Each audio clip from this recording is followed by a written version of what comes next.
Hi, this is Mardy once again and welcome to my channel.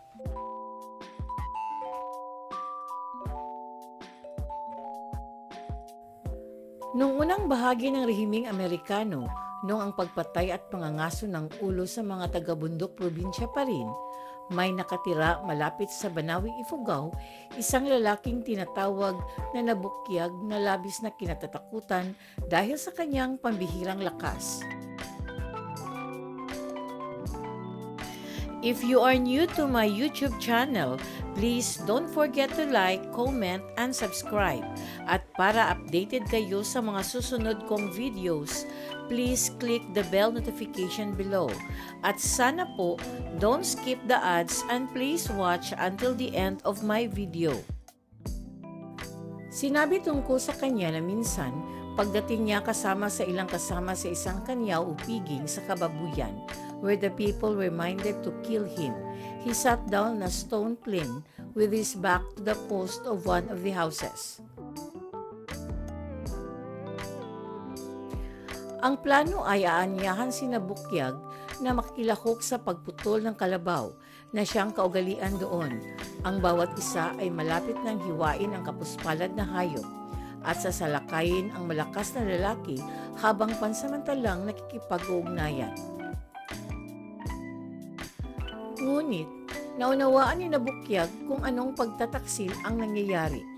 At biglang bumangon, hinampas niya ang kanyang sibat ang palihan ng bato at nahati ito sa dalawa. Ang mga tao ay tumingin sa kanya nang may pagtataka sa bagong patunay ng kanyang kapangyarihan. Nang akayin ang kalabaw sa ikalawang pagkakataon, mabilis na humakbang si Nabukyag at pinutol ang malaking ulo ng hayop sa isang sutsut na hampas ng kanyang bulo. Napagpasyahan ng mga tao na mas mabuting tratuhin ng gayong taon ng may pagsasalang-alang kaysa isipin ang pagpatay sa kanya. At pagkatapos ng kapistahan ay sinamahan ng ilang mga mandirigmang kababuyan si Nabukyag sa kanyang tahanan sa Tugawi, Hapao bilang mga kaibigan. Si Nabukyag ay may isang anak na babae, si Kuyapi, na siyang pinakamagandang babae sa nayon. Maraming kabataang lalaki ang nagnanais na siya ay mapangasawa. Ngunit ang ilan ay nag-isip sa kanilang sarili na mas mababa at natatakot na ipagsapalaran ang galit ng kanyang ama. Ilang naglakas loob na manligaw sa dalaga ay tinanggihan niya. Gayunpaman, nakilala siya ng isang bata at husky na mandirigma, si Nagag, sa isang kanyaw sa Bukyawan, isang baryo ng Hapao, at umibig sa kanya sa unang tingin. Ang mga tao ay nagpistahan at nagsayaw at sumayaw at umawit buong magdamag, at si Kuyapi ay umawit ng pinakamatamis. Ngunit, nalasing si Nagag at naging mailap at delikado. At nang ang ilan sa iba ay naghangad na supilin at disarmahan siya, hinampas niya ang isang pine tree at pinutol ito ng isang hampas. Nagustuhan siya ni Kuyapi dahil dito naalala niya ang husay ng kanyang ama at bumulong ito sa kanyang tainga.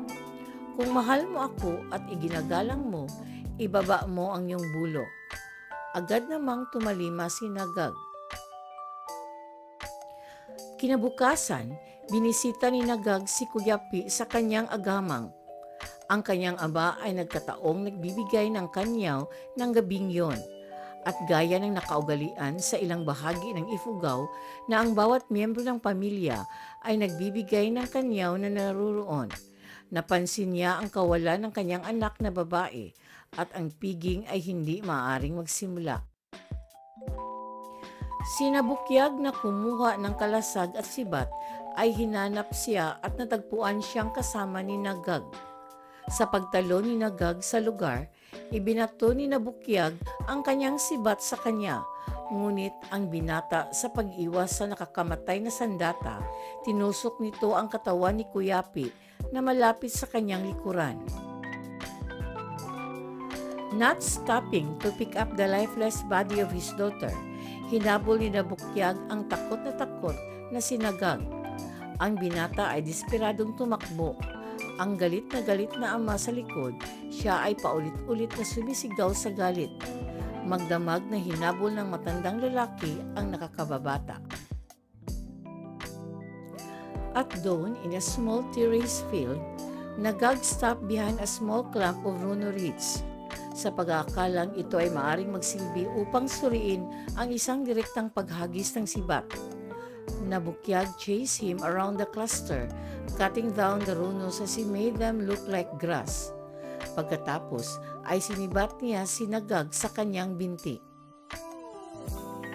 Bumagsak sa lupa ang kawaawang binata na humingi ng tawad. Ngunit pinutol siya ni Nabukyag, sumisigaw, "Balunan imbabali," meaning sa paghiganti ng aking anak na babae. Tinanggal niya ang panga ni Nagag bilang isang tropeyo.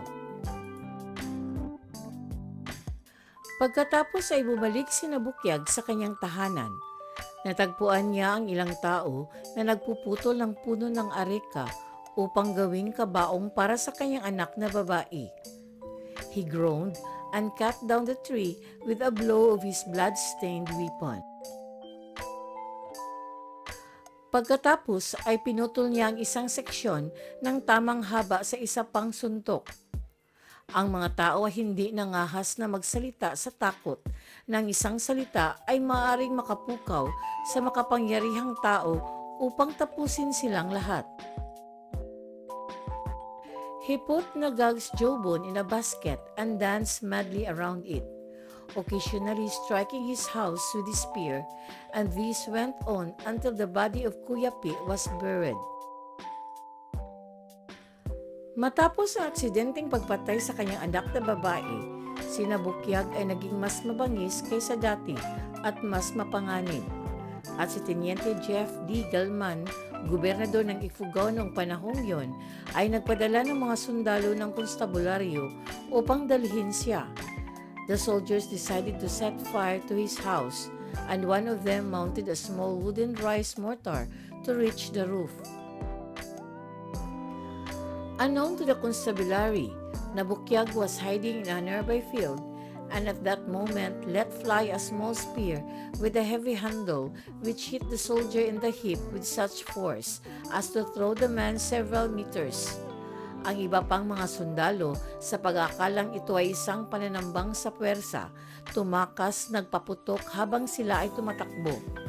Nabukyag pursued them for some distance, now having full confidence in his protective charm. The soldiers reported to Galman that they had not been able to capture Nabukyag and that they thought he had a hiding place somewhere in the forest. So Galman himself went after him with a small number of men. Sa Gohang, ilang kilometro mula sa Banawi, kumuha sila ng isang gabay, si Ugnayon, ang kapitan ng baryo, at sa gabi ay pinalibutan ang kubo na pinaniniwalaang pinagtataguan ni Nabukyag. The men were posted all about the place with orders to capture and not harm the wanted man. At dawn, with Lieutenant Galman and the confident Kapitan Ugnayon near the door, and ordered to open the door, and informing that they were soldiers with Lieutenant Galman. But instantly, the door opened, and in a thick cloud of wood ashes, Nabukyag sprang out the door, which had come loose, flattening out Ugnayon, and the lieutenant being helplessly blinded by the ashes. In the confusion, Nabukyag escaped. Gayunpaman, ang mga menor de edad na kriminal ay binaril na parang mga ibon noong mga araw na yon, at hindi natuwa si Nabukyag sa idea na ganoong kapalaran. He sent a special messenger to the governor, promising to abide by the law in the future and asking that he be not punished for his past doings. Si Galman ay isang matalinong pinuno at alam kung anong uri ng tao ang kanyang pakikitungo. Nagpadala ng salita na kung tutuparin ni Nabukyag ang kanyang pangako, ang kanyang nakaraan ay patatawarin. Mula noon, Nabukyag lived a more or less law-abiding life. Ngunit patuloy na nagsagawa ng paminsan-minsang kahangahangang mga gawa ng lakas at matapang. Isang beses, nagpaplanong magbigay ng isa pang kanyaw. Ipinatawag niya ang mga tao at sinabi sa kanila na isang kalabaw ang kakatayin sa umaga. But the carabao, an nervous half-wild bull, was not to be caught. Nabukyag's son, brave enough but not as strong as his father, volunteered to catch the animal, but barely escaped with his life when the bull charged him. Ito ay nagpagalit kay Nabukyag at siya ay nagmamadaling lumabas upang salubungin ang umuungol at pawing na hayop. Onlookers expected the man to be gored and flung high in the air, but suddenly Nabukyag sprang at the carabao and seized him by the horns. The beast swung from side to side but was unable to budge the mountain of flesh which Nabukyag seemed to have become. The mighty man's muscles bulged and snorting. The beast was brought to his knees, then fell over on his side. Makalipas ang ilang taon, namatay ang kapatid ni Nabukyag na si Paktiyo. Dahil sa kaugalian ng mga tao sa pag-iingat ng bangkay sa ilalim ng kanilang mga bahay sa loob ng maraming araw, isang ordinansa ang inilabas na nag-uutos na ang mga bangkay ay dapat ilibing pagkatapos ng 3 araw. Hindi pinansin ni Nabukyag ang utos na ito at itinago ang bangkay ng kanyang kapatid sa ibabaw ng lupa sa loob ng 10 araw nang malaman ito ng mga otoridad at ipinadala ang 4 na sundalo ng constabulary upang aristuhin siya.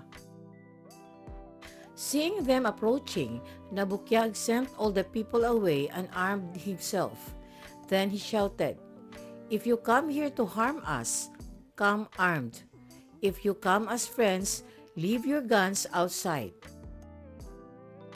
Ang mga sundalo ay pinagkaloob at inideposito ang kanilang mga armas. Pagkatapos nito ay maharlika silang naaaliw. Pinatay ni Nabukyag ang isang pato para sa kanila at inutusan ang kanyang mga tao na magdala ng bigas alak. Iniulat umano ng mga sundalo sa kanilang superior na inilibing na ang bangkay ni Paktiyo, alinsunod sa ordinansa pagkaraan ng 3 araw. Minsan, sa pagtawid sa isang tulay na binubuo ng 2 truso sa isang mabilis na daloy ng batis sa ibabaw ng tulis-tulis na bato, ito ay gumuho, and Nabukyag suffers what his companions believe is certain death. But in a moment, they saw him climbing on the other side. On another occasion, while in a tree, cutting a large branch, the torn, dismembered mask caught him and he fell several meters. Ngunit maliban sa isang maliit na bali ng panga kung saan siya tinamaan ng sanga, hindi siya nasaktan. Namatay si Nabukyag na isang matandang lalaki, hindi bababa sa 85. Hindi binibilang ng mga Ifugao ang kanilang mga taon. Shout out and thanks to the comment of Liudi Garyo Versusa. Maraming salamat po. Thank you very much for watching. And according to Robert Morley, to fall in love with yourself is the first secret to happiness.